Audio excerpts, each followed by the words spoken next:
சாரீல இந்த மாதிரி நீட்டா குஞ்சம் கட்டணும்னா, நான் சொல்ற டிப்ஸ் அண்ட் ட்ரிக்ஸ யூஸ் பண்ணி பாருங்க. ஃபர்ஸ்ட்டு சாரீல இந்த லைன் இருக்கும் இல்ல, அந்த லைன்ல இருந்து நம்ம ஸ்டார்ட் பண்ணக்கூடாது. அத கட் பண்ணி எடுத்துட்டு தான் ஸ்டார்ட் பண்ணணும். நீங்க அந்த லைன்ல இருந்து ஸ்டார்ட் பண்ணீங்கன்னா, உங்களுக்கு முடிப்பு போடும்போது அந்த நூல் வந்து உடைஞ்சு உடைஞ்சு தெரியும். அதுக்கப்புறமா 4 இன்ச்சில வந்து மார்க் பண்ணிக்கணும்.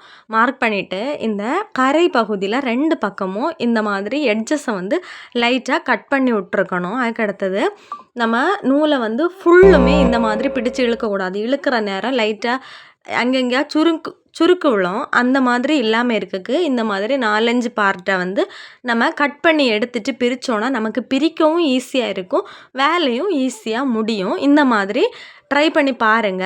கையால தான் இந்த மாதிரி பிரிச்சு எடுக்கணும்னு அவசியம் கிடையாது. இந்த மாதிரி பின் கூட யூஸ் பண்ணலாம்.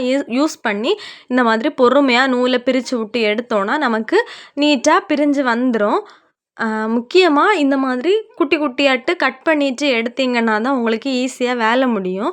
இதுக்கப்புறமா நம்ம வந்து ஒரு சீப்பு தான் யூஸ் பண்ண போறோம். சீப்பு யூஸ் பண்ணி நம்ம தலை சீவி விடுற மாதிரி இந்த பிரிச்சு விட்ட பகுதியெல்லாம் வந்து நம்ம எடுத்து விடணும். அப்பதான் இங்க தெரியுதா தெத்து விழுது. அது இல்லாம இருக்கக்கு தான் இந்த இது. அதுக்கப்புறமா தேவையான அளவு கொஞ்சமா எடுத்து எங்க முடிப்பு போட போறோமோ அந்த இடத்துல விரலால பிடிச்சு வச்சுட்டு, நல்லா திருக்கி விட்டு ஒரு முடிப்பு போட்டு எடுத்துட்டோம்னா, நமக்கு வந்து குஞ்சம் ரெடி. நான் பொறுமையா காட்டுறேன் பாருங்க. இந்த மாதிரி எடுத்து விடணும், சுருட்டணும், சுருட்டிட்டு முடிப்பு போடணும். ரொம்ப மேலே ஒசத்தியும் இருக்கக்கூடாது, கீழே தாந்தும் இருக்கக்கூடாது.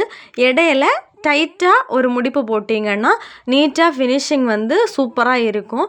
எல்லாத்தையும் நம்ம இந்த மாதிரி கெட்டணும். கெட்டி முடிச்சுட்டு, மறுபடியும் சீப்பு வச்சு நம்ம வந்து சீவி விடணும். சீவி விட்டோம்னா தெத்து இல்லாம நீட்டா வரும். இந்த மாதிரி டிப்ஸ் பார்க்க நம்ம சேனலை சப்ஸ்கிரைப் பண்ணுங்க. மறக்காம லைக், ஷேர் பண்ணுங்க.